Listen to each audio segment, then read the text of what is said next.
Hello दोस्तों, स्वागत है आप सभी का हमारे यूट्यूब चैनल एनएसएससी आरा में। आज हम क्लास 10th की मॉडल सेट कराने वाले हैं, जिसमें हम कराएंगे फिजिक्स और केमिस्ट्री। क्या कराएंगे? फिजिक्स और केमिस्ट्री। तो दोस्तों, इस मॉडल सेट में हम देख लेते हैं पहले किसका हम मेरा निर्देश क्या क्या दिया गया है, कितने लघु उत्तरीय प्रश्न, कितने दीर्घ और कितने ऑब्जेक्टिव आने वाले हैं। तो पहले तो यह प्रश्न पुस्तिका दो खंडों में विभाजित होगी, जिसमें खंड अ और खंड ब होगा। खंड अ में 80 वस्तुनिष्ठ प्रश्न दिए गए हैं जाएंगे, जिसमें 40 प्रश्नों का उत्तर देना होगा। मतलब 80 गो ऑब्जेक्टिव पूछेगा, उसमें हम लोग को कितना देना है? 40 गो का जवाब देना है। ये तो ऑब्जेक्टिव टाइप क्वेश्चन हो गया। अब चलते लघु और दीर्घ कितना पूछेगा। तो लघु उत्तरीय प्रश्न 24 लघु उत्तरीय प्रश्न पूछे जाएंगे। 24 गो लघु उत्तरीय प्रश्न पूछे जाएंगे। उसमें आध गो प्रश्न फिजिक्स से, आध रहेगा रसायन शास्त्र मतलब केमिस्ट्री से, आध रहेगा जीव विज्ञान मतलब बायोलॉजी से रहेगा। उसमें हम लोग के प्रश्न किस विधि उत्तर कितना देना है, तो हम लोगों को प्रश्नों का उत्तर चर को मतलब 4 फिजिक्स में, 4 केमिस्ट्री में और 4 बायोलॉजी में प्रश्नों का उत्तर देना है। सभी प्रश्न 2 अंक का होगा। सभी प्रश्न कितना अंक का होगा? 2 अंक का होगा। उसी प्रकार दीर्घ उत्तरीय प्रश्न 2 पूछा जाएगा, फिजिक्स में, केमिस्ट्री में और बायो में। फिजिक्स के लिए निर्धारित अंक है दीर्घ उत्तरीय के लिए 6 अंक, लेकिन रसायन और जीव विज्ञान के लिए कितना कितना अंक है? 55 अंक निर्धारित किया गया है। दोस्तों, ये मेरा निर्देश दिया गया था कितना प्रश्न हमारे एग्जाम में आने वाला है। अब हम अपने चलते हैं क्वेश्चन की ओर। पहला क्वेश्चन क्या कह रहा है? फर्स्ट क्वेश्चन कह रहा है दोस्तों, किसी प्रकाश स्रोत के सामने, कह रहा है किसी प्रकाश स्रोत के सामने रुकावट रख देने पर, क्या रुकावट रख देने पर क्या बनता है? अभी प्रकाश है, हम इसके सामने एक रुकावट रख देते हैं तो प्रकाश तो पार नहीं होगा, तो क्या बन जाएगा? छाया बन जाएगा। अब इधर से प्रकाश आ रहा है, हम रुकावट पैदा कर देते हैं, क्या बन जाएगा? तो छाया बन जाएगा। उससे बड़ा इसका आंसर क्या हो जाएगा? ऑप्शन नंबर ए, छाया हो जाएगा। अब चलते हैं प्रश्न संख्या 2 पे। कह रहा है समतल दर्पण की फोकस दूरी होती है। समतल दर्पण की क्या फोकस दूरी? तो आप लोग को मालूम होगा कि समतल दर्पण की फोकस दूरी क्या होता है? तो अनंत होता है। क्लास में बता चुके हैं क्या होता है? अनंत होता है। 3 नंबर प्रश्न कहा है कि 1 मीटर फोकस दूरी वाले उत्तल लेंस की क्षमता, उत्तल लेंस की क्षमता, तो क्लास में हम बता चुके हैं लेंस की क्षमता P बराबर का होता है 1/f। कब? जब ये क्वेश्चन किस में दिया हो? फोकस मीटर में दिया हो। अगर सेंटीमीटर देगा तो बता चुके थे 100 क्या लिखना है? f लिखना है। कब? जब फोकस किस में दिया हो? सेंटीमीटर में दिया हो। अब देखते हैं कि हमारे प्रश्न में फोकस किस में दिया हुआ है। तो प्रश्न में फोकस किस में दिया हुआ है? मीटर में दिया हुआ है। तो हम यहाँ बैठाएंगे P बराबर 1/1। लेकिन ये भी तो देखना है कौन सा लेंस दिया हुआ है। तो कौन सा लेंस दिया हुआ है? उत्तल लेंस। हम लोग जानते हैं उत्तल लेंस की फोकस, उत्तल लेंस की फोकस क्या होता है? तो प्लस होता है। और अवतल लेंस की फोकस क्या होता है? तो अवतल लेंस की फोकस क्या होता है? माइनस होता है। तो क्षमता भी क्या होता है? तो उत्तल लेंस की क्षमता भी क्या होगा? प्लस, और अवतल लेंस की क्षमता भी क्या होगा? माइनस होगा। तो फोकस दूरी कौन सा लेंस है? उत्तल लेंस। तो उत्तल लेंस की फोकस कैसा होगा? प्लस होगा। तो दोस्तों यहाँ हम प्लस लगा देंगे, कोई प्रॉब्लम? अब इसका 1/1 कितना होगा? 1 होगा। +1 डायोप्टर। डायोप्टर है लेंस की क्षमता का मात्रक। तो इसका आंसर हो जाएगा, इसका आंसर होगा हम लोग का ऑप्शन नंबर कौन? ऑप्शन नंबर सी, मतलब 1 डायोप्टर। अब हम चलते हैं अगले प्रश्न की ओर। अगला प्रश्न कहता है निम्नलिखित में किस लेंस को अपसारी लेंस कहते हैं? कौन सा लेंस? अपसारी लेंस। क्लास में लिखवा दी, प्रश्न था उत्तल लेंस को अभिसारी लेंस क्यों कहा जाता है, प्रश्न था। तो पहले तो जानेंगे उत्तल लेंस, उत्तल लेंस को क्या कहते हैं? तो उत्तल लेंस को कहते हैं अभिसारी लेंस। क्या बोलते हैं? अभिसारी लेंस। और अवतल लेंस को क्या बोलते हैं? अवतल लेंस को बोलते हैं कौन सा लेंस? तो अपसारी लेंस। कौन सा लेंस? अपसारी लेंस। दर्पण में क्या हो जाता है? दर्पण में इसके विपरीत हो जाता है। दर्पण में कहेगा तो अवतल, अवतल दर्पण कहेगा तो कौन सा दर्पण? तो अभिसारी। कौन सा दर्पण? अभिसारी दर्पण। उत्तल कहेगा तो क्या हो जाएगा? तो उत्तल कहेगा तो हो जाएगा, उत्तल दर्पण कहेगा तो हो जाएगा अपसारी। कौन सा? अपसारी दर्पण। हो सकता है मॉडल सेट में दिया हो, दिया है अपसारी, हो सकता है एग्जाम में पूछ दे कौन? तो अभिसारी। तो क्या हो जाएगा? अभिसारी कहेगा तो उत्तल लेंस, अपसारी लेंस कहेगा तो क्या होगा? अवतल लेंस। तो हम लोग को दिया क्या है प्रश्न? एक अपसारी। अपसारी कौन हो जाएगा? अपसारी कौन हो जाएगा? अवतल लेंस। कहाँ दिया हुआ है? ऑप्शन नंबर बी में। ऑप्शन नंबर बी में कौन सा लेंस हो जाएगा? अवतल लेंस। अगर दोस्तों कह दे कि अभिसारी लेंस किसको बोलेंगे, तो अभिसारी लेंस किसको बोलेंगे? तो अभिसारी लेंस किसको बोलेंगे? उत्तल लेंस के। अगर प्रश्न कह दे हैं पर कि अभिसारी दर्पण किसको बोलते हैं, तो अभिसारी दर्पण किसको बोलते हैं? अवतल दर्पण को। अगर दोस्तों यहाँ पर प्रश्न कह दे कि अपसारी दर्पण किसको बोलते हैं, तो अपसारी दर्पण किसको बोलते हैं? उत्तल दर्पण को। अब चलते हैं अगले प्रश्न की ओर। कह रहा है कि प्रकाश की चाल भिन्न भिन्न माध्यमों में होता है। तो दोस्तों प्रकाश की चाल हम क्लास में लिखवा चुके हैं, लिखवाए हैं कि निर्वात में, निर्वात में प्रकाश की चाल, निर्वात में प्रकाश की चाल कितना होता है? 3 गुने 10 के पावर 8 मीटर पर सेकेंड। फिर लिखवाए हैं जल में प्रकाश की चाल, जल में प्रकाश की चाल, जल में प्रकाश की चाल 2.25 गुने 10 के पावर 8 मीटर पर सेकेंड। फिर लिखवाए हैं कांच में प्रकाश की चाल, कांच में प्रकाश की चाल 2 गुने 10 की पावर 8 मीटर सेकेंड, 8 मीटर पर सेकेंड। दोस्तों देखने में क्या लग रहा है? निर्वात में 3 गुने 10 के पावर 8 मीटर पर सेकेंड है, जल में 2.25 गुने 10 के पावर 8 मीटर पर सेकेंड है, कांच में 2 गुने 10 के पावर 8 मीटर सेकेंड है। इसका मतलब है कि भिन्न भिन्न माध्यमों में प्रकाश की चाल क्या होती है? तो भिन्न भिन्न होती है, अलग अलग दिखाई दे रहा है। देखो ये भी याद रखना है, ये भी प्रश्न पूछ सकता है कि निर्वात में प्रकाश की चाल कितना होता है, तो 3 गुने 10 के पावर 8 होता है। हो सकता है पूछ दे कि जल में प्रकाश की चाल कितना होता है, तो कितना होता है? 2.25 गुने 10 के पावर 8 मीटर पर सेकेंड होता है। अब चलते हैं दोस्तों अगले प्रश्न की ओर। किसी लेंस द्वारा उत्पन्न आवर्धन का एसआई मात्रक। आवर्धन बहुत बार हम प्रश्न कर चुके हैं कि आवर्धन का कोई एसआई मात्रक नहीं होता। क्यों नहीं होता है? तो फॉर्मूले होता है आवर्धन वाला। क्या होता है? प्रतिबिंब की ऊंचाई, प्रतिबिंब की ऊंचाई भाई क्या होगा? वस्तु की ऊंचाई। आवर्धन का फॉर्मूला क्या होता है? आवर्धन एम से डिनोट करते हैं। क्या होगा? प्रतिबिंब, प्रतिबिंब की ऊंचाई भाई क्या हो जाएगा? वस्तु की ऊंचाई, ऊंचाई। अगर हम प्रतिबिंब को मीटर में लेते हैं तो वस्तु को भी मीटर में लेना पड़ेगा, वस्तु को भी क्या में लेना पड़ेगा? मीटर में लेना पड़ेगा। मीटर से मीटर क्या हो जाएगा? कैंसिल हो जाएगा। तो क्या आएगा? कोई ऐसा ही मात्रक नहीं होता है। इसका फॉर्मूला होता है एम बराबर, याद रखना, एच आई बटे एच ओ, आई इमेज ओ ऑब्जेक्ट। एक फॉर्मूला होता है, इसको बराबर करके लिख देते हैं, माइनस वी बाई यू। याद रखना इस प्रश्न को। आवर्धन का फॉर्मूला होता है प्रतिबिंब की ऊंचाई बटे वस्तु की ऊंचाई। क्या होगा? एम बराबर एच आई बटे एच ओ बराबर माइनस वी बाई यू। ये फॉर्मूला है। उसी प्रकार के किसी लेंस, लेंस कर रहा है ना, लेंस में प्लस हो जाएगा दोस्तों, याद रखना, लेंस में क्या हो जाएगा? प्लस। यही दर्पण कहता, दर्पण में कहता, दर्पण में कहता तो एम बराबर होता, दर्पण के लिए ही है, एम बराबर का होता एच आई बटे एच जीरो होगा माइनस वी बाई यू। दर्पण के लिए है, इसलिए है दर्पण के लिए, लेंस के लिए है, प्लस लेंस में होता है। याद रखना इस बात को। अब चलते हैं अगले प्रश्न की ओर। इसका आंसर क्या हो जाएगा? तब मात्रक विहीन, आवर्धन का कोई ऐसा ही मात्रक नहीं होता है। अब चलते हैं अगले प्रश्न की ओर।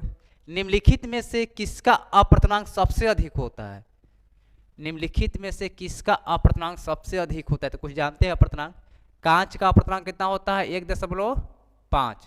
कांच का अपर्तनांक कितना होता है? यहाँ एक और प्रश्न आता है, जिस प्रकार आवर्धन का कोई स्थायी मात्रक नहीं होता उसी प्रकार अपर्तनांक का भी कोई मात्रक नहीं होता। तो याद रखना, आवर्धन का भी स्थायी मात्रक नहीं होता है, आवर्धन का और अपर्तनांक का भी दोनों का कोई स्थायी मात्रक नहीं होता है। स्थायी मात्रक लिख देते हैं, स्थायी मात्रक नहीं होता, ये सब मात्रक विहीन है, मात्रक विहीन है, आवर्धन भी और अपर्तनांक भी। याद रखना, बीच वाला प्रश्न का था। अब चलते हैं अपने प्रश्न की ओर। कह रहा है कि निम्नलिखित में से किसका अपर्तनांक सबसे अधिक है? तो कांच का लिखवा चुके थे कितना? 1.5। बर्फ का कितना हो जाएगा? 1.31 हो जाएगा। और जल के पूछता है, जल का हो जाएगा 1.33। किरोसिन के कितना हो जाएगा? 1.44। और वायु का होता है 1.0003। और हीरा का होता है 2.42। हीरा का कितना होता है? 2.42। अब देखने में क्या लग रहा है? ये तो नहीं है, प्रश्न तो मेरे पास यही है, कांच, बर्फ, हीरा और वायु। कह रहा है कि निम्नलिखित में से किसका अपर्तनांक सबसे अधिक है? किसका लग रहा है? कांच का 1.5 है, बर्फ का 1.31 है, हीरा का 2.42 है और वायु का 1.003 है। तो सबसे ज़्यादा कौन लग रहा है? हीरा। कौन लग रहा है? हीरा। ऑप्शन नंबर क्या हो जाएगा? बी। निम्नलिखित में किसका अपर्तनांक सबसे अधिक है? कौन हो जाएगा? हीरा। याद रखना, इस ये सभी भी याद रखना, पूछ दे कि जल का अपर्तनांक कितना होता है? तो 1.33। हीरा का अपर्तनांक कितना होता है? 2.42 होता है। अब चलते हैं अगले प्रश्न की ओर। देखो प्रश्न आ गया, एक अभिसारी लेंस बनाता है। अभिसारी, तो सबसे पहले जानेंगे अभिसारी लेंस किसको बोलते हैं? तो अभी ना बताएं अभिसारी लेंस किसको बोलते हैं। उत्तल लेंस को क्या बोलते हैं? उत्तल लेंस को क्या बोलते हैं? अभिसारी लेंस कहते हैं। आप लोग को मालूम होगा कि उत्तल लेंस में वास्तविक और काल्पनिक, वास्तविक और काल्पनिक को ही आभासी बोला जाता है। आभासी, काल्पनिक और आभासी, आभासी को ही बोला जाता है काल्पनिक। याद रखना, काल्पनिक और आभासी एक ही चीज है। वास्तविक और आभासी दोनों प्रकार के प्रतिबिंब बनाते हैं। एक और बात याद होगा, इसमें बराबर, बड़ा और छोटा तीनों प्रकार के प्रतिबिंब बनते हैं। बराबर भी बनता है, बड़ा भी बनता है और छोटा भी बनता है। वास्तविक और आभासी दोनों प्रकार के प्रतिबिंब बनते हैं। किसमें? उत्तल लेंस में। किसमें? उत्तल लेंस में। तो क्वेश्चन हमारे पास क्या है? एक अभिसारी लेंस बनाता है। अभिसारी लेंस किसको बोलते हैं? अभिसारी उत्तल लेंस को बोला जाता है। अब देखेंगे सदैव वास्तविक प्रतिबिंब बनाता है। सिर्फ वास्तविक बनाएगा नहीं ना, आभासी बनाएगा। तो ऑप्शन नंबर ए का हो जाएगा गलत। सदैव आभासी बनाता है नहीं, दोनों बनाता है।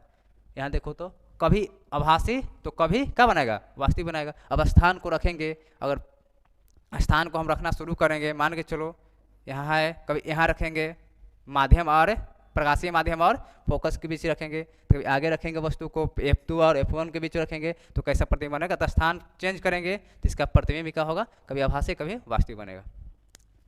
तो यही करें, कभी आभासी तो कभी क्या बनते हैं? वास्तविक बनते हैं। तो ऑप्शन नंबर कौन हो जाएगा? ऑप्शन नंबर हम लोग का सी सही है। अब चलते हैं अगले प्रश्न की ओर। आकाश का नीला रंग होता है किस परिघटना के कारण होता है? तो सब लोग को मालूम होगा, आकाश का नीला रंग किस परिघटना के कारण होता है? ऑप्शन नंबर बी, प्रकीर्णन के कारण होता है।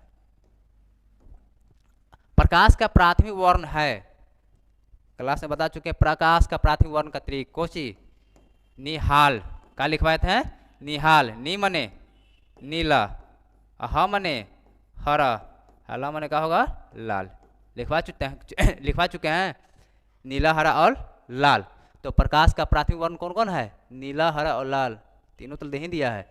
नीला, हरा और लाल, इन मतलब ऑप्शन नंबर 2, इनमें से क्या हो जाएगा? इनमें से सभी हो जाएगा। ऑप्शन नंबर कौन हो गया? डी हो गया। याद रखना, ठीक, निहाल, नीला, हरा और लाल ये प्राथमिक वर्ण है, मतलब प्राथमिक रंग है। अगले प्रश्न पर चलते हैं। बृहत संख्या में प्रकाश सुग्राही कोशिका कहाँ होती है? दोस्तों कहाँ होती है? रेटिना में होती है। हम लोग का प्रतिबिंब भी कहाँ बनता है? रेटिना पर बनता है। कहाँ बनता है? रेटिना पर बनता है। कैसा प्रतिबिंब बनता है? तो वास्तविक बनता है। कैसा बनता है? याद रखना, वास्तविक बनता है। और कैसा बनता है? उल्टा बनता है और छोटा बनता है। याद रखना है। हम लोग का जो प्रतिबिंब बनता है कहाँ बनता है, रेटिना पर बनता है। कैसा, वास्तविक, उल्टा और छोटा बनता है। याद रखना, हो सकता है पूछ दे कि हमारा प्रतिबिंब कहाँ बनता है, रेटिना पर। कोई पूछ देगा रेटिना पर प्रतिबिंब कैसा बनता है, तो वास्तविक बनता है। ऑप्शन में वास्तविक नहीं देगा तो उल्टा देगा, नहीं देगा तो छोटा देगा। अब चलते हैं अगले प्रश्न की ओर। 12 नंबर प्रश्न कहता है दूरदृष्टि दोष के उपचार के लिए किस लेंस का प्रयोग किया जाता है। दूरदृष्टि दोष के उपचार के लिए किस लेंस का प्रयोग किया जाता है, तो थोड़ा यहाँ जान जानते हैं। अगर निकट दृष्टि दोष के लिए एक बात करें, निकट दृष्टि दोष के लिए कहे तो कौन सा लेंस, अवतल लेंस। कौन सा लेंस, अवतल लेंस। अगर कहा जाए दूरदृष्टि दोष के लिए कहा जाए तो कौन सा लेंस, उत्तल लेंस। कौन सा लेंस, उत्तल लेंस। अगर कहा जाए जरा दृष्टि दोष के लिए कहा जाए तो कौन सा लेंस, बाई फोकल लेंस। कौन lens, bifocal lens. Bifocals में पढ़ाए थे, बाई फोकल में पढ़ाए थे हम कि बाई फोकल में ऊपर की ओर कौन सा लेंस होता है, ऊपर अवतल लेंस होता है। बाई फोकल में ऊपर कौन सा लेंस होता है, दो लेंस का प्रयोग होता है। बाई फोकल में दो लेंस होता है, ऊपर अवतल लेंस और नीचे क्या बताया था, नीचे बताया था उत्तल लेंस होता है। नीचे क्या होता है, उत्तल लेंस होता है। ऊपर अवतल लेंस और नीचे क्या होता है, उत्तल लेंस होता है। और एक होता है अम्बिदुक्ता। अम्बिदुक्ता, अम्बिदुक्ता के लिए कौन होगा, तो इसके लिए होता है बेलनाकार। कौन सा लेंस, बेलनाकार लेंस। कौन सा लेंस, बेलनाकार लेंस। एक बार में याद रखना, निकट दृष्टि दोष के लिए कौन सा लेंस, अवतल लेंस। दूर दृष्टि दोष के लिए कौन सा लेंस, उत्तल लेंस। याद करने के लिए बताते हैं, यह दोनों अगर रहेगा ये सब याद रहेगा। जरा दृष्टि, बाइफोकल, अम्बिदुक्ता, बेलनाकार। देखो निकट, निकट में कितना अंक है, 3 अंक है। तो बड़ा वाला होगा। देखो इसमें 1 2 3 4, इसमें 3, इसमें 2, इसमें 3। देखो बड़ा वाला याद रखना। बड़ा मतलब कि निकट 3 अंक वाला। कितना अंक वाला, तो 4, 1 2 3 4, 4 अंक वाला। इसे याद रखना, बड़ा वाला बड़ा के साथ, और छोटा वाला किसके साथ, छोटा वाला। इसे याद रखना, दिमाग में रहेगा कि निकट दृष्टि दोष के लिए अवतल लेंस और दूर दृष्टि के लिए, दूर है 2 अंक के, इसका मतलब उत्तल मतलब 3 वाला। अगर निकट है 3 अंक के, निकट 3 अंक के, तो कौन हो जाएगा, 4 अंक वाला मतलब अवतल 1 2 3 4 वाला। इसे याद रखना, कन्फ्यूज करेगा निकट और दूर वाला में, इसको याद रखना। जरा के लिए कौन हो जाएगा, बाई फोकल लेंस। जरा के लिए बाई फोकल लेंस। अम्बिदुक्ता के लिए बेलनाकार लेंस। अगर पूछ दे बाई फोकल में ऊपरी सतह पे, ऊपरी सबसे ऊपर क्या होता है, तो ऊपर होता है अवतल लेंस, और नीचे क्या होता है, तो नीचे होता है उत्तल लेंस। ये बात को याद रखना। अगर क्वेश्चन पूछ दे कि बाई फोकल लेंस में ऊपर क्या होता है, ऊपर कौन सा लेंस लगा होता है, तो अवतल लेंस। नीचे कौन सा लेंस लगा रहता है, तो उत्तल लेंस। तो दोस्तों अब चलते हैं अगले प्रश्न की ओर। कहा गया है कि मानव नेत्र के लिए दृष्टि का अस्तित्व, हम कोई प्रतिबिंब को देख पाते हैं। अब ये सही है, इससे चल कर नहीं दिखाई दिया तो कितना सेकंड तक रहना चाहिए दृष्टि अस्तित्व में, कितना 1/16 सेकंड तक रहना चाहिए। अब अगले प्रश्न की ओर चलते हैं। कह रहा है निम्नलिखित में से कौन सा मात्रक वात के बराबर, मतलब कि W के बराबर होता है। तो कुछ ऐसा ही मात्रक यहाँ जान जाते हैं हम लोग। सबसे पहले हम जानते हैं प्रतिरोध का एसआई मात्रक। प्रतिरोध का एसआई मात्रक क्या होता है, प्रतिरोध का एसआई मात्रक बताओ जल्दी, क्या होता है, ओम। क्या होता है, ओम। ओम का संकेत है ओम। प्रतिरोधकता के एसआई मात्रक, प्रतिरोधकता का एसआई मात्रक क्या होता है, ओम मीटर।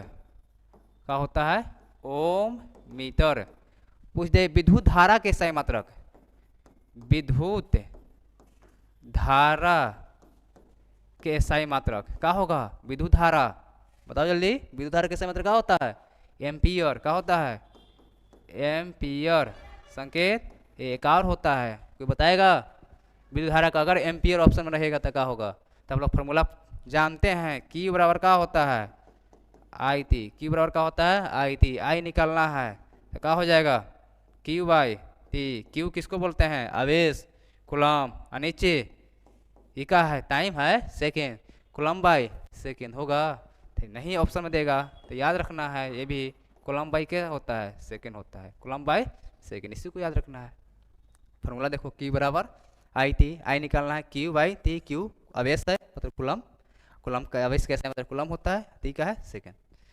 लिख देते हैं आवेश का SI मात्रक क्या होता है, लिख लो आवेश, आवेश का SI मात्रक अभी बताएं क्या होता है, कूलम होता है। लिख लेना सी। अगर ऑप्शन में कूलम नहीं देगा तो क्या करेंगे, तो अगर ऑप्शन में कूलम नहीं देगा तो लिखेंगे Q बराबर I थी, E है एम्पियर, I है सेकेंड, या कर लो इसका भी, अगर ऑप्शन में देगा तो लिखेंगे एम्पियर सेकेंड, क्या एम्पियर सेकेंड, दोनों को याद रखना, अगर ऑप्शन में ना दे तब ऐसे देगा। विभव और विभवांतर, विभव और विभवांतर के SI मात्रक होता है वोल्ट, इसको भी से संकेत करते हैं। अगर ऑप्शन में वोल्ट नहीं देगा तो क्या करेंगे, तब लोग जानते हैं विभवांतर कार्य होते का होता है आवेश होता है, तो कार्य का होगा जूल, कार्य का होगा जूल, आवेश का होगा कूलम, तो हो जाएगा जूल प्रति कूलम। किसका होगा जूल प्रति कूलम, तब वोल्ट का होगा। कोई प्रॉब्लम, अगर यहीं पर कह दे शक्ति, शक्ति का SI मात्रक तब वाट W, अगर ऑप्शन में वाट नहीं देगा तो क्या करेंगे, अगर ऑप्शन में वाट नहीं देगा तो क्या करेंगे, तो ऑप्शन में वाट नहीं देगा तो क्या होता है, शक्ति बराबर होता है कार्य बते समय, क्या होता है कार्य बते समय, तो कार्य का होगा जूल और समय का होगा सेकेंड, तो हो जाएगा जूल प्रति सेकेंड, क्या हो जाएगा जूल प्रति सेकेंड।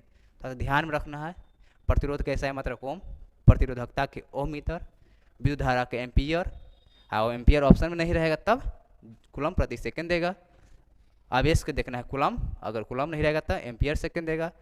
और विभव या विभवांतर का वोल्ट होता है, अगर वोल्ट ऑप्शन में रहेगा तो जूल प्रति कूलम रहेगा। और शक्ति का होता है वाट, अगर वाट नहीं देगा तो होगा जूल प्रति सेकंड दिया रहेगा।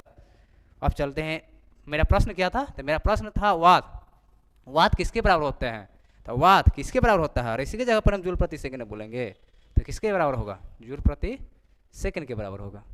अब चलते हैं अगले प्रश्न की ओर। ऐसा मत याद रखना बच्चों, कहीं पूछता है 1 किलोवाट बराबर होता है, तो लिखवा चुके 1 किलोवाट घनता, 1 किलोवाट है घनता है, 1 किलोवाट घनता, 1 किलोवाट घनता है।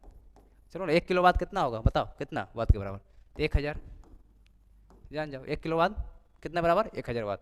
और 1 किलोवाट घनता बराबर होता है कितना बताओ, 1 यूनिट, लिखवा चुके हैं 1 यूनिट, ये होता है 3.6 गुणे 10 के पावर कितना 6 जूल के बराबर होता है, याद रखना। 1 किलोवाट घनता बराबर होता है 1 यूनिट या 3.6 गुणे 10 के पावर 6 जूल के बराबर होते हैं। तो हम लोग का क्वेश्चन क्या है, 1 किलोवाट घनता बराबर होते हैं, ऑप्शन नंबर कौन हो जाएगा सी, कितने बराबर होता है 1 यूनिट के बराबर होता है।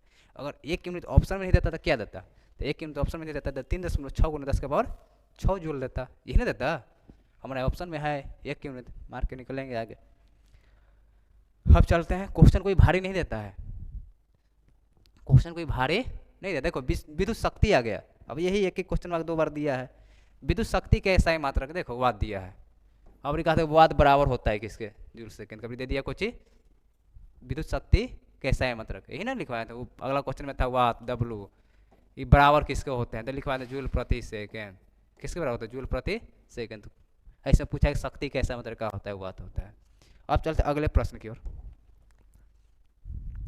देखो यही क्वेश्चन दिया फिर पीछे, 1 किलोवाट घंटा बराबर होता है 1 यूनिट के, यही क्वेश्चन दिया 1 किलोवाट घंटा बराबर होता है, कहाँ है 3.6 गुणे 10 के पावर 6 जूल।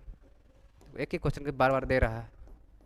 अब इससे भी हल्का क्वेश्चन रहेगा, दाएं हाथ की अंगूठी के नियम को किसने प्रतिपादन किया था, और लिखवाए थे मैक्सवेल के नियम, फ्लेमिंग के बाएं हाथ नियम, फ्लेमिंग के दक्षिण हाथ नियम, वह ना लिखवाया गया था कि दाएं हाथ के अंगूठे को दायां हाथ के लिया जाए, चालक ताल को इस प्रकार पकड़ा जाए कि अंगूठा धारा की दिशा और चारों उंगलियां का चुंबकीय क्षेत्र को दर्शाता है, तो कौन हो जाएगा मैक्सवेल, ऑप्शन नंबर 1 कौन हो जाएगा मैक्सवेल।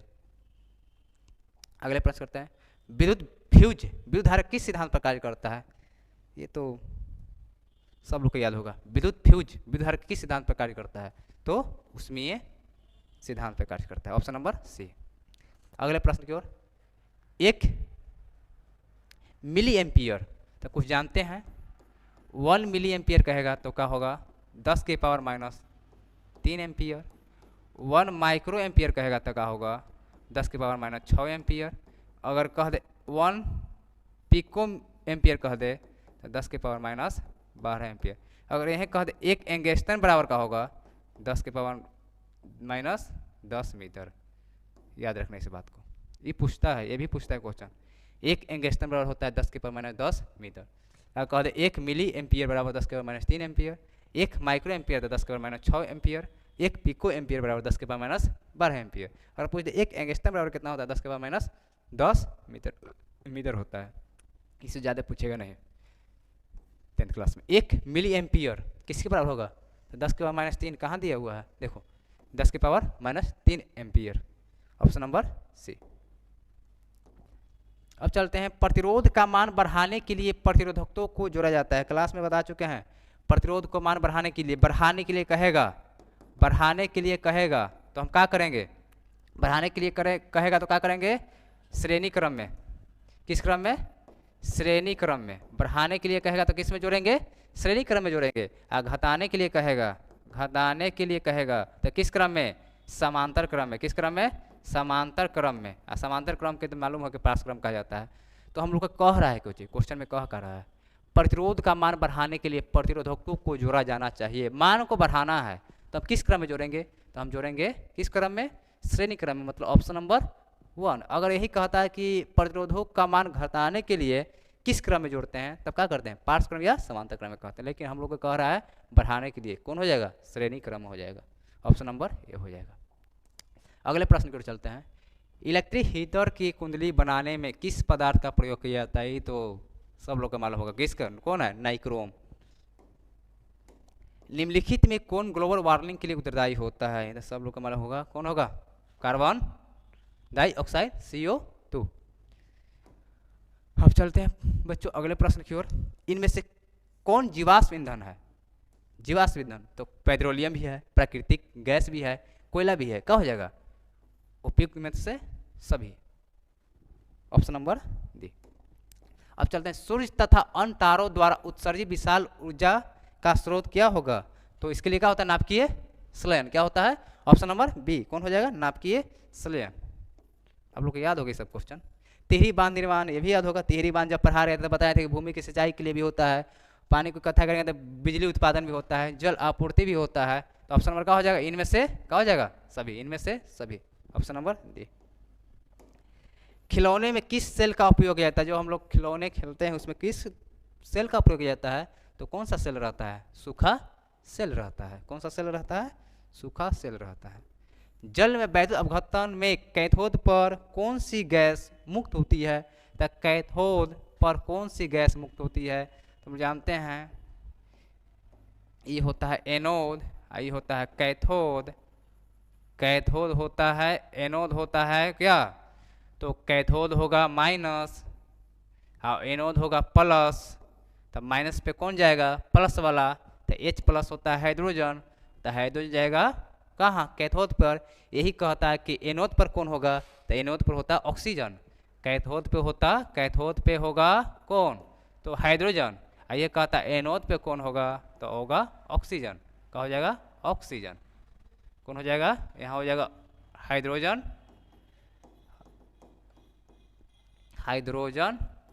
ये हो जाएगा यहाँ पे ऑक्सीजन। क्या हो जाएगा, ऑक्सीजन। क्वेश्चन में कह रहा है, हम लोग के कह रहा है एनोड कैथोड पे, तो कैथोड पे कौन हो जाएगा, हाइड्रोजन। ऑप्शन नंबर कौन हो जाएगा, सी। यही क्वेश्चन में कहता है एनोड पे, तो एनोड पे क्या हो जाता, ऑक्सीजन। लेकिन हम लोग का क्वेश्चन कह रहा है कैथोड, तो हो जाएगा हाइड्रोजन, हो जाएगा हाइड्रोजन। Option number C. अब चलते हैं अगले प्रश्न की ओर। नीचे दी गई अभिक्रिया के संबंध में कौन सा कथन सत्य है, तो देखो थोड़ा सा इस पे ध्यान से। जेधेन O से O बाहर निकल रहा है, देखो यहाँ से बाहर निकल गया, तो इसका मतलब कि ऑक्सीजन को बाहर निकलना या ऑक्सीजन का ह्रास क्या कहलाता है, तो सभी लोग को मालूम होगा कि अवकरण। क्या, अवकरण। यहाँ ऑक्सीजन जुड़ रहा है, इसको क्या कहेंगे, बताओ, ऑक्सीकरण। क्या कहेंगे, ऑक्सीकरण। क्या कहेंगे, ऑक्सीकरण। अवकरण ऑक्सीकरण अभिक्रिया पढ़े होगा, रेडॉक्स दोनों साथ साथ होता है तो उसे कहते हैं रेडॉक्स। तो ऐसे पता चला ये किसका एग्जाम्पल है, तो रेडॉक्स अभिक्रिया की एग्जाम्पल दे देगा, एग्जाम्पल दे देगा, कहे इस निम्नलिखित में से ये किसका एग्जाम्पल है, तो किसका होगा, जिसमें ऑक्सीकरण और अवकरण दोनों साथ साथ होते हैं उसे क्या कहते हैं, रेडॉक्स अभिक्रिया कहते हैं। तो ये रेडॉक्स अभिक्रिया का एग्जाम्पल है, लेकिन हमको तो पूछा नहीं है ये, हमको तो पूछा है ये जेदन ओ उपचयित, देख लेते हैं, दिखाई नहीं दे रहा है, इसको यहाँ लिख देते हैं, अवकरण, अवकरण, इसी को कहा जाता है क्या, इसको कहा जाता है अपचयन, कहा जाता है अपचयन, इसको कहा जाता है क्या, उपचयन। अब ध्यान से देखते हैं, जेधेन ओ उपचयित हो रहा है, मतलब जेधे ओ उपचयित हो रहा है, ये कि अपचयित हो रहा है, ऑप्शन नंबर ए क्या है, गलत है। कार्बन अपचयित हो रहा है, ये कार्बन अपचयित हो रहा है, इसका मतलब ऑप्शन नंबर बी भी गलत है। तो कौन है, कार्बन उपचयित हो रहा है, कार्बन उपचयित हो रहा है, हाँ हो रहा है, तो ऑप्शन नंबर कौन हो जाएगा, तो ऑप्शन नंबर सी हम लोग का क्या है, सही है। अब चलते हैं अगले प्रश्न की ओर, हम लोग का ऑप्शन नंबर सी क्या हो गया, सही हो गया। जस्ता तथा तनु हाइड्रोक्लोरिक अम्ल की अभिक्रिया के फलस्वरूप निम्न में से कौन सा गैस निकलता है, जस्ता, जेधेन, एग्जाम्पल लिखवाए थे, हाइड्रोक्लोरिक अम्ल मतलब HCl, अभिक्रिया करेगा क्या बनाएगा, जेधेन Cl2 बनाएगा, क्या बनाएगा, H2 गैस का होगा, बाहर निकलेगा। तो इसकी अभिक्रिया के फलस्वरूप कौन सी गैस बाहर निकलती है, तो देखो यहाँ कौन सा गैस है, हाइड्रोजन, मतलब H2 गैस बाहर निकलती है, ऑप्शन नंबर बी।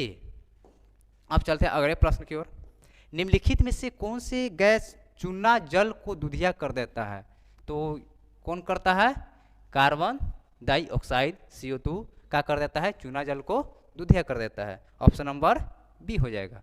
अगले प्रश्न की ओर चलते हैं, निम्नांकित में से कौन बुझा हुआ चूना है, बुझा हुआ चूना थोड़ा याद कर लें,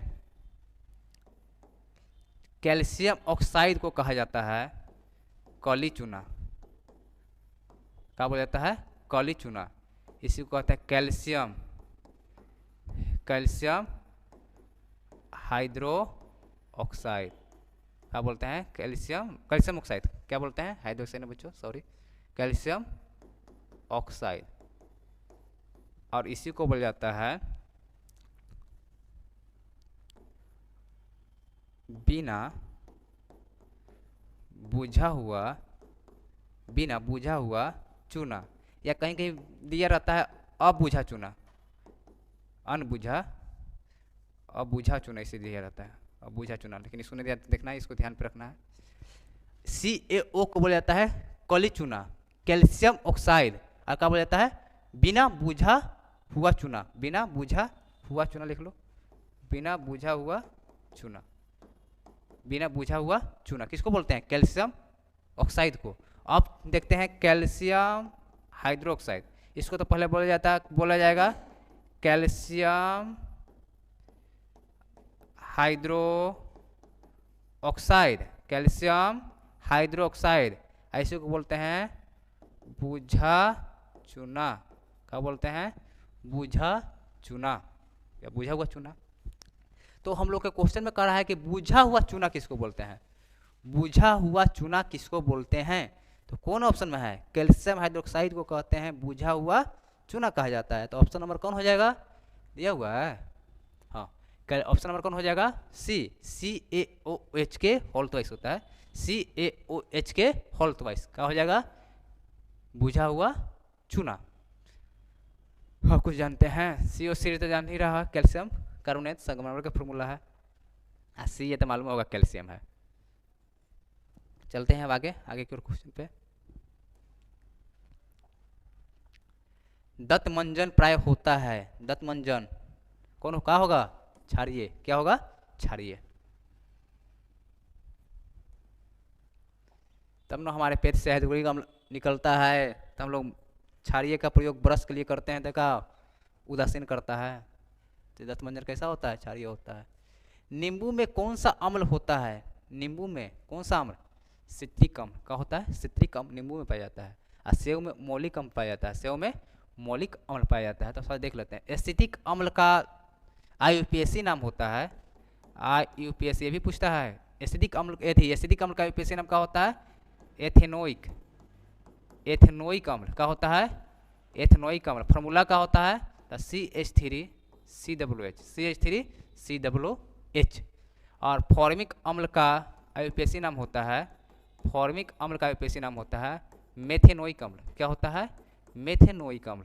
मेथेनोइक अम्ल, मेथेनोइक अम्ल। इसका फॉर्मूला होता है HCOOH, HCOOH, मेथेनोइक अम्ल।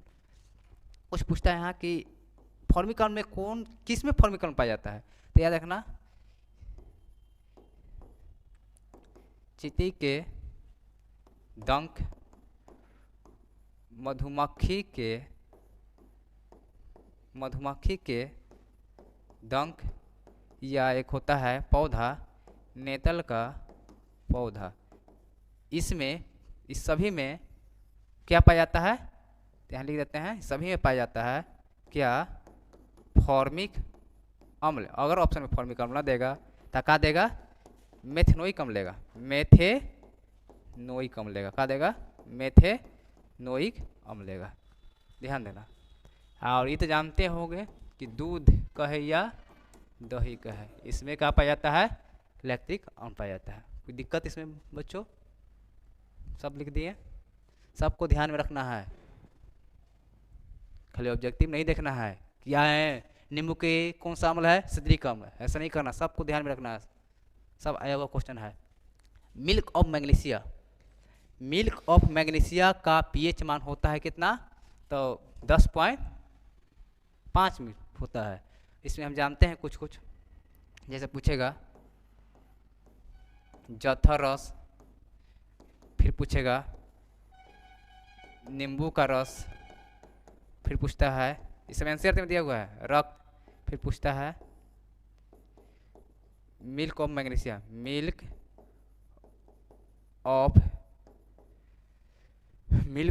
मैग्नीशिया, इसका फॉर्मूला भी जान जाओ, होता है इसका MgOH के होल ट्वाइस, MgOH के होल ट्वाइस। इसका होता है 1.2, इसका होता है 2.2, इसका होता है 10.5। एनसीईआरटी में 10 दिया हुआ है, एनसीईआरटी में देखे हुए तब 10 दिया हुआ है, और ऐसे देता है और लगभग मारना है 7 कितना होता है? 4 होता है। तो जथर रस का होता है 1.2, नींबू का रस होता है 2.2, और रक्त का होता है 7.4, और मिल्क ऑफ मैग्नीशिया का होता है MgOH का होल। तो वैसे याद रखना, इसका फार्मूला होता है 10.5, याद रहेगा। तो हम लोग का था मिल्क ऑफ मैग्नीशिया 10.5 pH मान होगा। अब चलते हैं अगले प्रश्न की ओर। जस्ता का अयस्क है, जस्ता किसका अयस्क है? तो हम जानते हैं कि बॉक्साइट, पहले जानो बॉक्साइट किसका अयस्क है? एल्युमिनियम। बॉक्साइट किसका है? एल्युमिनियम का। Bauxite aluminium. सिनेमार किसका है? पारा, Hg का अयस्क है। और जिंक ब्लेड, मतलब जिंक का अयस्क है। जिंक ब्लेड किसका है? जिंक का अयस्क। देखो जिंक ब्लेड जिंक का अयस्क है, कौन हो जाएगा? Option number D. हम लोग का था ना जिंक जस्ता, जिंक किसका अयस्क है? जिंक ब्लेड का। ऑप्शन नंबर क्या हो जाएगा? डी हो जाएगा। अगले प्रश्न पर चलते हैं। धातु जो सिर्फ अम्ल राज्य में घुलता है वो क्या होता है? तो याद रखना, अम्ल राज्य में 2 धातु AU और PT, AU और PT। ऑप्शन में देखेंगे AU और PT, ऑप्शन में क्या दिया हुआ है? तो ऑप्शन नंबर क्या हो जाएगा? सी। याद रखना, अगर ऑप्शन में AU नहीं देगा तो क्या मारेंगे? PT मारेंगे। तो AU और PT प्लैटिनम। अगला चलते हैं, प्लैटिनम होता है। अगला चलते हैं 37 नंबर, धातु जो जिल अम्ल राज्य में हो गया ऑप्शन नंबर सी। अगले प्रश्न चलते हैं, निम्नलिखित में से कौन है आयनिक यौगिक नहीं है? आयनिक यौगिक के बारे में बात कर रहा है। तो Cl2 को करेंगे Ca2 प्लस और Cl माइनस, 2 Cl माइनस में क्या होगा? अलग अलग, मतलब कि प्लस माइनस अलग हो रहा है, मतलब आयनिक बंधन नहीं है। KCl भी हो जाएगा K प्लस और Cl माइनस, ये भी अलग अलग हो रहा है, इसका मतलब इसमें भी प्लस और माइनस है। और HCN का भी होता है H प्लस और Cn माइनस, मतलब इसमें भी प्लस और माइनस है, मतलब आयनिक बंधन, आयनिक यौगिक है। तो कौन नहीं है? तो CO2 लिखवा चुके हैं हम क्लास में। यह सहसंयोजक बंधन बनाता है, साझेदारी करता है, इस स्थानांतरण करता है इलेक्ट्रॉन का, इस साझेदारी करता है CO2, सहसंयोजक बंधन में पढ़ा चुके हैं। तो कौन हो जाएगा? CO2, option number B. Helium gas है, हीलियम गैस है, हीलियम कैसा गैस है? तो अक्रिय है, अगर हीलियम कहेगा किस वर्ग के तत्व है, तो हीलियम कौन सा वर्ग, तो हीलियम कौन सा वर्ग, तो वर्ग कौन सा तत्व है, वर्ग यदि कौन सा वर्ग के है तो वर्ग 18 का तत्व है, कौन है, हीलियम। अगर वर्ग 18 के तत्व को क्या कहते हैं, तो उसमें कौन सा गैस रखा गया, तो अक्रिय गैस रखा गया, सब अक्रिय गैस है, क्या है, सब अक्रिय गैस है। वर्ग 18 को शून्य वर्ग का वर्ग भी कहा जाता है, शून्य वर्ग का वर्ग, शून्य वर्ग का वर्ग भी कहा जाता है, शून्य वर्ग का वर्ग भी कहा जाता है, कौन, किसको, वर्ग 18 का। याद रखना हीलियम किसका है, तो अक्रिय गैस है, इसमें 6 को तत्व अक्रिय गैस रखा गया है। पूछ देगा हीलियम किस वर्ग का तत्व है, तो 18 का है, वही पूछता है, आगे चलो मिलेगा। सबसे कठोर प्राकृतिक पदार्थ कौन है, तो सब लोग जानते हो सबसे कठोर कौन है, हीरा। कहाँ गया, ऑप्शन नंबर डी, हीरा। बेंजीन का अनुसूत्र है, अरे बेंजीन C6H6, जितना कार्बन उतने हाइड्रोजन, इसका संरचना भी बता दें, तो देखो C3 4 4 5 1 6, देखो यही है बेंजीन का संरचना। पहला सिंगल दूसरा क्या बताए थे, पहला सिंगल और दूसरा, पहला सिंगल दूसरा डबल, पहला सिंगल दूसरा डबल, पहला सिंगल दूसरा डबल, सभी जगह क्या भरना है, सभी जगह हाइड्रोजन को क्या करना है, भर देना है, सभी जगह H को क्या कर देना है, भर देना। यही है बेंजीन का संरचना, क्या है, बेंजीन का संरचना। इसमें देखो 6 को कार्बन, 1 2 3 4 5 6, और 6 को हाइड्रोजन होगा, 1 2 3 4 5 6 हाइड्रोजन होगा, यही है बेंजीन का संरचना। इसको ऐसे भी लिख सकते हैं, इसका अनुनाद इसको बोला जाता है, पहला सिंगल दूसरा डबल, पहला सिंगल दूसरा डबल, पहला सिंगल दूसरा डबल, ये भी बेंजीन की संरचना है। अब अगले प्रश्न को चलते, इसका ऑप्शन क्या हो जाएगा, option number D C6H6। Hydrogen के दो परमाणुओं के बीच कौन सा बंध होता है, अब देखो ऐसा प्रश्न है, H के बीच कौन सा बंध, एकल बंध। ऑक्सीजन के बीच कौन सा बंध, कह देगा द्विबंध, और नाइट्रोजन के बीच कहेगा तो त्रिबंध। याद रखना, अगर इसमें हम हाइड्रोजन के दो परमाणुओं के बीच पूछा है, हो सकता है अगला बार ऑक्सीजन के बीच में पूछ देगा, तो ऑक्सीजन के बीच कौन सा क्या बंध है, डबल, तो द्विबंध। अगर कहेगा नाइट्रोजन के बाद तो त्रिबंध, हाइड्रोजन के बीच कहाँ गया, एकल बंध, कहाँ एकल बंध है ना।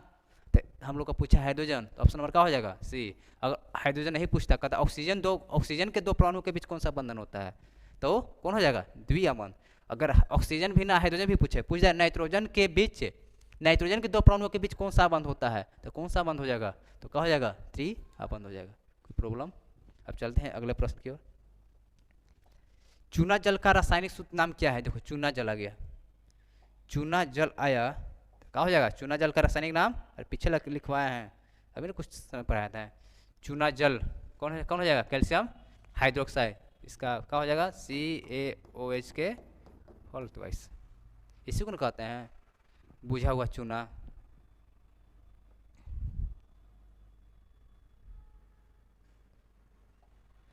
अब अगले प्रश्न को चलते हैं, चीनी का रासायनिक सूत्र, चीनी का रासायनिक सूत्र क्या हो जाएगा, चीनी पूछ रहा है, ग्लूकोज में मत मार देना हाली हाली, चीनी पूछ रहा है, क्या हो जाएगा, C12H22O11, ये ग्लूकोज का फॉर्मूला है, किसका है, ये ग्लूकोज है, लिख देते हैं ग्लूकोज, ये है ग्लूकोज का फॉर्मूला। ये अभी लिखवाएं, CH3COOH क्या होगा, एसिटिक अम्ल, एसिटिक अम्ल का फॉर्मूला है। इसी को कहते हैं हम लोग, क्या बोलते हैं, एथेनोइक, क्या बोलते हैं, एथेनोइक अम्ल, क्या बोलते हैं, एथेनोइक अम्ल। हो गया, इसका फॉर्मूला लिख देते हैं, इसको नाम है मेथेनॉल, क्या है, मेथेनॉल नहीं, ethanol sorry, 2 carbon, 1 carbon 2 carbon, ethanol क्या है, इसका साधारण नाम पूछेगा था फॉर्मूला एथी, इसका साधारण नाम क्या पूछेगा तो एल्डिहाइड होगा, क्या होगा, एल्डिहाइड, मतलब 2 कार्बन, 1 कार्बन 2 कार्बन, 2 कार्बन पे एल्डिहाइड। अगर ये पूछ देता ऐसे HCHO, तो इसको बोलते हैं फॉर्मलिहाइड, क्या बोलते हैं, फॉर्मलिहाइड, इसका नाम है मेथेनॉल, इसका नाम क्या है, मेथेनॉल, इसका यूपीएससी नाम क्या है, मेथेनॉल, यूपीएससी नाम मेथेनॉल, ये भी यूपीएससी नाम है, IUPAC नाम। CH3COOH इसका यूपीएससी नाम एथेनॉल, और SCHO का क्या हो जाएगा यूपीएससी नाम, मेथेनॉल, याद रखना।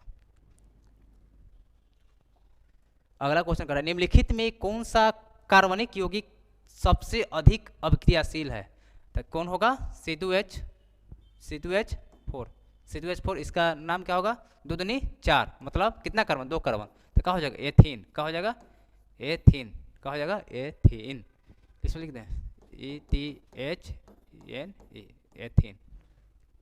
अगर टू C2H4 नहीं देगा तो देगा उस जगह पे एथीन देगा। ऑप्शन नंबर क्या हो जाएगा डी। अब चलिए अगले प्रश्न की ओर। मेदलीब ने अपनी आवर्त सारणी तैयार करने के लिए, मेदलीब कह रहा है, अरे मेदलीब तैयार करने कौन सा मापदंड अपनाया था? तो वही परमाणु द्रव्यमान। यही कहता है मोसले आधुनिक आवर्त सारणी। आधुनिक आवर्त सारणी बताओ, आधुनिक आवर्त सारणी कौन दिए थे? आधुनिक आवर्त सारणी कौन से वैज्ञानिक? मोसले। मोसले किस आधार पर सजाए थे तत्वों को? परमाणु, बोलो परमाणु कौन संख्या। मोसले किस आधार पर सजाया था? परमाणु संख्या। पूछ देगा आधुनिक आवर्त सारणी कौन? मोसले किस आधार पर सजाया था? परमाणु संख्या। अब मेदलीब परमाणु द्रव्यमान, याद रखना इस बात को। निम्नलिखित में से कौन सा क्षार धातु नहीं है? क्षार धातु नहीं है, क्षार धातु नहीं है। और क्षार धातु है कौन? Al के रबरी से फ्रूट्स, यही ना होता है, यू वर्ग 1 के तत्व है। इसी को कहते हैं कौन सा धातु? क्षार धातु। क्या कहते हैं? क्षार धातु। एक होता है वर्ग 2, इसको बोलते हैं वर्ग 2 को बोलते हैं क्षार मृदा धातु। क्या बोलते हैं? क्षार मृदा धातु। इसमें है बेटा मांगे अरस्कुतर बापराज। ये हो गया कुछ ही वर्ग 1 के तत्व। ये क्या हो गया? वर्ग 2 के तत्व। वर्ग 2 के कहते हैं क्षार मृदा धातु और वर्ग 1 के कहते हैं क्षार धातु। अब देखते हैं मिलाते हैं। आर भी इसमें है, मतलब क्षार धातु है। Na भी क्षार धातु है। Al भी क्या है? क्षार धातु। लेकिन मैग्नीशियम जो है ये क्या है? तो मैग्नीशियम तो इसमें मिल रहा है, मतलब क्षार मृदा धातु है। तो कह रहा है कि निम्नलिखित में से कौन क्षार धातु नहीं है? तो मैग्नीशियम हो जाएगा। ये क्षार धातु नहीं है। ये कौन सा धातु है? तो ये क्षार मृदा धातु है। हो गया। और अगले प्रश्न पर चलते हैं। अगला प्रश्न है निम्नलिखित में कौन हाइड्रोजन समूह का सदस्य है? कह रहा है निम्नलिखित में कौन हाइड्रोजन, पहले हाइड्रोजन समूह कौन सा है? तो वर्ग 17 को बोला जाता है, वर्ग 17 को बोला जाता है कुछ हाइड्रोजन समूह। वर्ग 17 को बोला जाता है हाइड्रोजन समूह। इसमें कौन कौन से होते हैं? इसमें होते हैं प्रोटीन, Cl, Br और क्या होते हैं I, एक होता है एटी। ये वर्ग 17 में रखा गया है। तो बताओ बच्चों निम्नलिखित में कौन हाइड्रोजन समूह का सदस्य है? कह रहा है तो देखो ब्रोमीन, ब्रोमीन है। Option number C. क्या हो जाएगा? Option number C. कह रहा है जिंक परमाणु संख्या है, तरीक बताए थे, फीकोनी लिखवाए थे ना, फीकोनी याद रखना है। फीकोनी अगर नहीं पूछे जिंक, अगर पूछ दे इसमें से तो फीक होगा, मतलब 26, 27, 28 लिखवाए थे ये क्लास में। फीकोनी याद रखना, फीकोनी 26, 27, 28 मतलब कि Fe के 26, CO के 27 और Na के 28, मतलब कि लोहा के 26, कोबाल्ट के हो जाएगा 27, आई हो जाएगा निकेल के कहना 28। हम लोग को पूछ क्या जी रहा है? अच्छा जिंक के पूछ रहा है हम लोग को। जिंक जिंक जिंक कितना हो जाएगा? 30। जिंक का हो जाएगा 30। पूछ देगा लोहा का पूछता है बार बार, याद रखना 26। और निकेल कितना हो जाएगा? 28। हम लोग को पूछा है जिंक, जिंक कितना हो जाएगा? 30। निम्नलिखित में से कौन विद्युत ऋणात्मक होते हैं? विद्युत ऋणात्मक के बारे में बात कर रहा है। विद्युत ऋणात्मक, विद्युत ऋणात्मक कर रहा है, क्या हो जाएगा? अधातु। क्या हो जाएगा? अधातु। और यही कहता है विद्युत धनात्मक, क्या कहता है? विद्युत धनात्मक। क्या कहता है? विद्युत धनात्मक। तो क्या होता? धातु। क्या होता? धातु। क्या होगा? धातु। तो हम लोग को पूछा है विद्युत ऋणात्मक कौन होगा? Option number 1 अधातु। अगले प्रश्न पर चलते हैं। कह रहा है राजस्थान के किस ग्राम में चिपकू आंदोलन के क्रम में महिलाओं ने जान दी थी? कौन? खेजरी। खेजरी ग्राम में। अगला ऑप्शन करते हैं, ऑप्शन नंबर क्या हो जाएगा? बी हो जाएगा। 52 नंबर कहता है निम्नलिखित में किसके कारण पर्यावरण में असंतुलन बिगड़ जाता है? तो बढ़ती मानव जनसंख्या के कारण क्या होता है? पर्यावरण में असंतुलन क्या हो जाता है? बिगड़ जाता है। ऑप्शन नंबर क्या हो जाएगा? बी हो जाएगा। अब चलते हैं। पर्यावरण को प्रदूषण से बचाने का सबसे अच्छा तरीका क्या है? तो वस्तु का पुनर्चरण, वस्तु के उपयोग में कमी, वस्तु का पूर्ण उपयोग। इस मतलब ऑप्शन नंबर क्या हो जाएगा? इनमें से सभी, सभी तो ही है इनमें से सभी, मतलब कि ऑप्शन नंबर डी। अब अगले प्रश्न को चलते हैं। 54 नंबर कर रहा है कि सौर सेल में किसका उपयोग किया जाता है? सौर सेल में सिलिकॉन का प्रयोग किया जाता है। सौर सेल में किसका प्रयोग किया जाता है? सिलिकॉन का प्रयोग किया जाता है। निम्नलिखित में कौन सा, निम्नांकित में कौन सा मुख्यतः बायोगैस है? बायोगैस, अरे बायोगैस अरे मीथेन, अरे कहाँ गया, अरे क्या हो गया,